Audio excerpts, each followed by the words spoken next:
Eh bien, salut tout le monde, j'espère que vous allez bien. Alors, on va continuer dans la lancée du CES et aujourd'hui, on va parler ensemble du refresh d'AMD et du refresh d'Intel, voir vraiment si c'est intéressant pour nous joueurs. Et pour cette occasion, dans cette vidéo, je vous conseille de vous munir d'un maître de chantier comme celui-ci. Car en fin de vidéo, on va comparer quelle marque fait pipi le plus haut. Alors, je sais qu'il y a pas mal de monde qui attendent les nouveautés, que ce soit chez AMD ou alors chez Intel. Pour le coup, là, sur le CES, Intel nous a sorti un KS, on y reviendra après. Et là, on va parler tout de suite du 5800X 3D. Donc, en gros, je vous la fais courte, c'est celui-là qui va faire le pipi le plus haut sur le mur. Donc, qui aurait gagné les compétitions.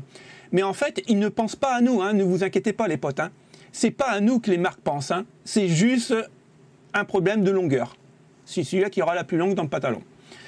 Alors, je vous en avais déjà parlé, je vous avais dit que la série 3000 et le refresh de la série 3000, donc les XC, bon, en fait c'était juste une série 3000 overclockée à fond, qui n'apportait pas énormément de performance en plus. Par contre, au niveau du billet à laisser pour l'acheter, eh ben, ça coûtait cher. Donc en gros, ça servait strictement à rien. Donc moi, ce qui m'énerve un peu, encore une fois, c'est que au lieu de nous présenter des choses, on va dire, sur le Zen 4 ou sur la prochaine plateforme d'Intel, ben en fait, voilà, c'est encore la guéguerre. Et malheureusement, ça nous dessert quelque part. Alors, j'ai fait quelques annotations. Là, on est sur les numériques. Moi, j'aime bien de temps en temps aller fouiller là-dedans. Alors, les annotations que j'ai notées, c'est que, en gros, la société l'avait expliqué il y a quelques mois, il faudra compter sur deux nouveautés majeures en 2022 concernant les processeurs desktop. Donc, deux nouveautés majeures, moi personnellement j'en vois qu'une. L'arrivée du 3D V-Cache dans un premier temps, donc le refresh, le fameux XT, et l'architecture Zen 4 dans un second temps. Ce qui est Zen 4, moi je trouve ça tout à fait normal. On sait qu'en fin d'année 2022, normalement il y aura une nouvelle plateforme AM5 avec les Zen 4, bien sûr que la DDR5, le PCI 5.0. Là on va se concentrer sur le refresh. Bon. Concernant le 3D V-Cache, il ne s'agit finalement pas d'une gamme complète de produits, mais d'une seule référence, le Ryzen 7 5800X 3D. Alors, ce processeur est juste fait pour les joueurs, pour les créateurs de contenu comme moi, pour les gens qui font du Twitch et tout ça. Ben en fait, ça ne sert strictement à rien. Ne changez pas votre processeur, ça sert strictement à rien. Par contre, pour les joueurs qui n'ont pas la plateforme et qui auront les moyens de se l'acheter, pourquoi pas? Vous verrez, ici, on va en parler du graphique juste en dessous. Vous allez voir, mais c'est un peu biaisé, je trouve. Ce processeur reprend l'architecture Zen 3 du Ryzen 7 5800X. Il faut savoir que pour les fêtes de Noël 2021, le Ryzen 7 5800X a été le plus vendu dans le mois, suivi du 10400F qui est vraiment excellent et pas très cher pour le jeu vidéo, et bien sûr du Ryzen 5 5600X. Alors, il hérite de la configuration 8 coeurs 16 threads, pour l'instant ça ne change pas par rapport au 5800X. Par contre, il perd quelques MHz. Au lieu de 4,7 en boost, on va passer à 4,5. Donc, c'est 0,2 de moins. Il bénéficie d'un cache complémentaire de 64 MO empilé au-dessus du die du processeur. Donc, ce qui permet d'avoir un peu plus de performance en jeu vidéo. Et c'est pour ça qu'AMD l'a fait.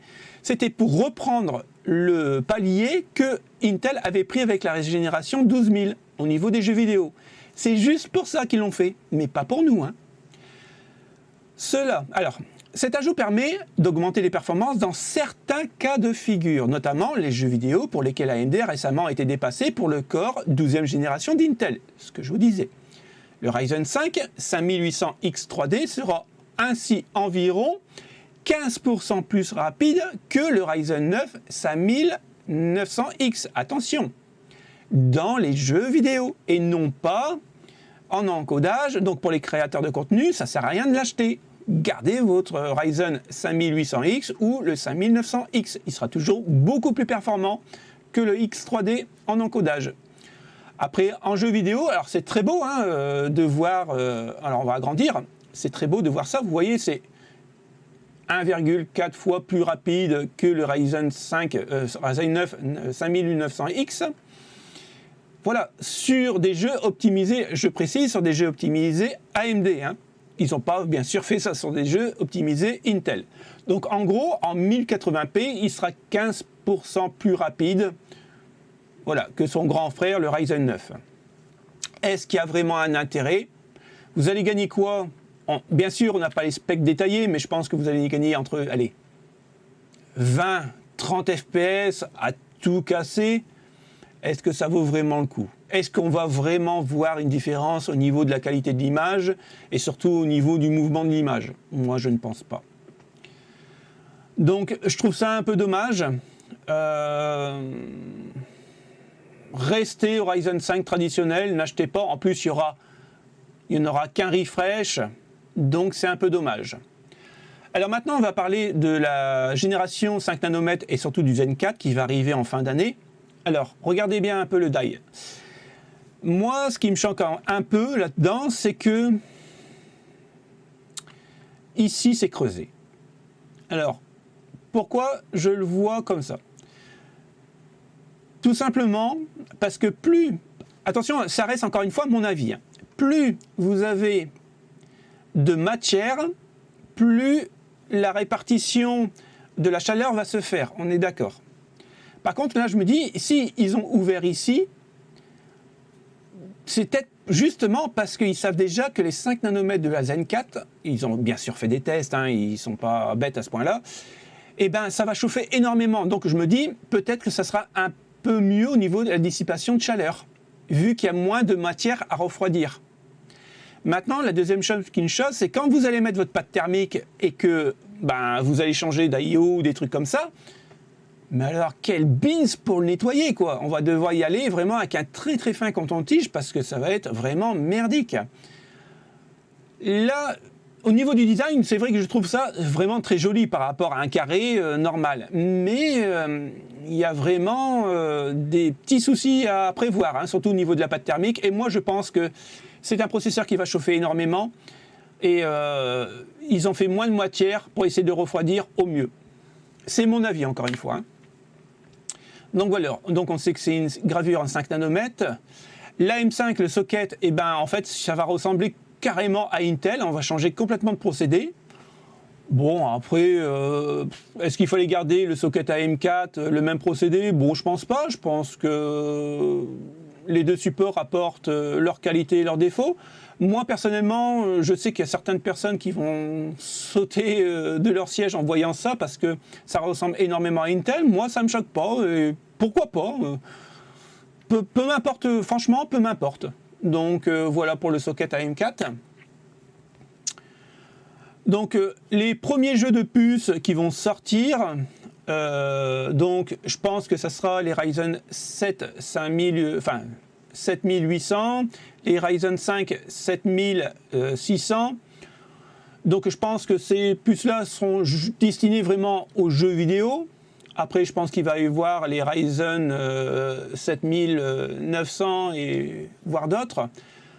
Donc à voir. Maintenant, bien sûr, on n'a toujours pas les specs, on n'a toujours pas les prix. Je pense qu'au niveau des prix, j'espère que ça sera correct, que tout le monde puisse changer de plateforme. Bon, j'y crois pas trop. Mais voilà tout ce qu'il y avait à dire sur AMD, parce que de toute façon, on n'en sait pas plus. Maintenant, on va aller voir du côté Intel, et vous allez voir, alors là, c'est encore mieux, vous allez voir. Donc là, je vous présente le 12900KS. Alors le S, c'est pour édition spéciale, on va le voir après. Et vous allez voir pourquoi ils l'ont fait. Donc ils l'avaient déjà dans la poche, hein. Ils ne se sont pas dit, tiens, on va le faire tout de suite. Non, non, ils l'avaient déjà dans la poche en fonction des refreshs d'AMD. Alors, j'ai noté. Donc là, on est sur Fandroid, le site.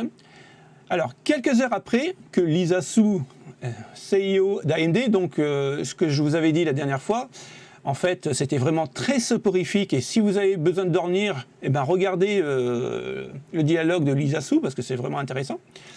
A annoncé qu'au CES, que le nouveau Ryzen 7 5800X3D sera en mesure de battre le gros cœur i9 12900K.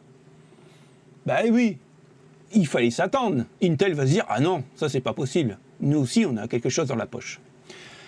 Alors, notons par contre que la nature hybride de l'architecture Alder Lake ne rend possible la montée à 5 Go 2 que sur les 8 cœurs haute performance. donc les P. Du cœur du i9 12900KS. Durant la démo d'Intel, les cœurs i à basse consommation de la puce se contentaient ainsi de grimper à 4 GHz. Et ce qui est tout à fait logique, vu que c'est des cœurs basse consommation, ils n'ont pas l'idéologie de monter à 5,5, parce que je vous rappelle que le 12900KS arrive à monter à 5,5 sur un cœur et 5,2 sur tous les cœurs. C'est vrai que c'est énorme, et pour le jeu vidéo, je suis désolé, mais entre Intel et AMD, si je devais choisir vraiment le gros processeur, je prendrais Intel, parce que plus il y en a de mégahertz, et mieux c'est. Alors on continue. Autre bémol, Intel ne donne pas encore de détails sur la consommation de cette puce ou sur le système de dissipation requis pour lui permettre de tenir ses fréquences maximales sur la durée. Bah ouais, ils sont pas fous.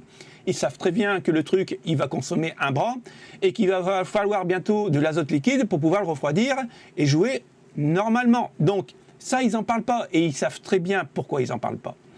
On ignore également le prix de cette édition spéciale du cœur i9 12900KS. Alors, je vais vous le dire de suite, vous ne pourrez pas l'acheter. C'est juste un phénomène de démonstration. Rien de plus. En fait, vous pourrez l'acheter simplement en OEM. Donc, ce qui veut dire, vous achetez un PC monté haut de gamme, alors je ne sais pas le prix, je ne pourrais pas vous le dire. À partir de là, vous pourrez avoir le processeur 12900KS. Sinon, vous avez un 12900K et vous voulez changer en KS, vous ne pourrez pas l'acheter au détail. Ça ne se fait pas. À l'unité, ça ne se vendra pas. Donc voilà, ça sera juste pour les grosses maisons mères qui vont acheter un 1000, 10 000 processeurs et qui vont le mettre dans des PC déjà montés. Et puis, si vous en voulez un, il faudra payer le prix fort. Donc c'est un peu dommage de ce côté-là. Comme je vous l'ai dit, c'est juste pour celui-là qui va faire pipi sur le mur le plus haut qui aura gagné. Mais en tant que joueur, en tant que créateur de contenu, est-ce que pour moi ça change énormément? Absolument rien. Absolument rien. Moi j'aurais préféré qu'ils gardent leur argent, voilà, et puis qu'ils nous disent, voilà, la 13e génération d'Intel va bientôt sortir, on vous propose ça, et les Ryzen 7000 avec le X3D Cache, vous le mettez directement dans le Ryzen en 5 nanomètres, et puis voilà. Là, c'est vraiment, comme je vous l'ai dit, celui-là qui aura la plus grosse dans le pantalon, et c'est vraiment un peu dommage parce que c'est une perte de temps pour moi, c'est une perte d'argent. Et je pense qu'aujourd'hui, au lieu de faire ce genre de processeur, baissez un peu les prix, les mecs. Baissez un peu les prix, que tout le monde puisse se servir. Et surtout, avoir du stock. Donc voilà, c'était un peu mon discours sur ces deux produits que, de toute façon, je vous l'avais déjà dit, le refresh de Ryzen, j'y attendais pas énormément. Et là, ils se sont même pas cassé la tête à faire les Ryzen 5, les Ryzen 9, Ryzen 7, et puis après, démerdez-vous. Donc, je suis un peu déçu. Pour moi, là, aujourd'hui, j'hésite de changer de plateforme à passer au Ryzen 9. Est-ce que j'attends fin d'année 2012, en sachant que mon 3700X, il fait encore très bien l'affaire? Je vais peut-être l'overclocker un peu pour essayer de gagner un peu. Mais sinon, il tourne bien. Donc, est-ce que je passe au Ryzen 9 5900X? Je ne sais pas. Actuellement, je ne sais pas. Je sais que je ne passerai pas sur la plateforme Intel parce que ça consomme de trop et ça chauffe de trop. Et en plus, si je récupère mon water cooling, même avec les attaches, les nouveaux attaches pour les LGA 1700, il y aura des petits soucis, puisque vous êtes nombreux à m'en parler. Donc aujourd'hui, je suis complètement indécis. Je pense que j'attendrai la plateforme 13000 d'Intel et 7000 d'AMD. Donc dites-moi en commentaire ce que vous en pensez. Si vous êtes hypé, je comprends très bien. Vous me dites, je vais acheter le 5800X 3D parce que c'est une bombe. Je peux le comprendre, il n'y a aucun problème là-dessus. Mais dites-moi pourquoi vous allez prendre ce genre de processeur. Donc voilà. C'était la fin de la vidéo, les potes. Merci de l'avoir suivi. Et puis, si ça vous a plu, le petit pouce bleu. Abonnez-vous si ce n'est pas déjà fait. Ça fait avancer la chaîne. Et surtout, activez la petite cloche. Si vous voulez aider la chaîne à grimper, activez la petite cloche. C'est ça qui l'a fait grimper sur l'algorithme YouTube. Merci. À plus. Salut les potes. Ciao, ciao.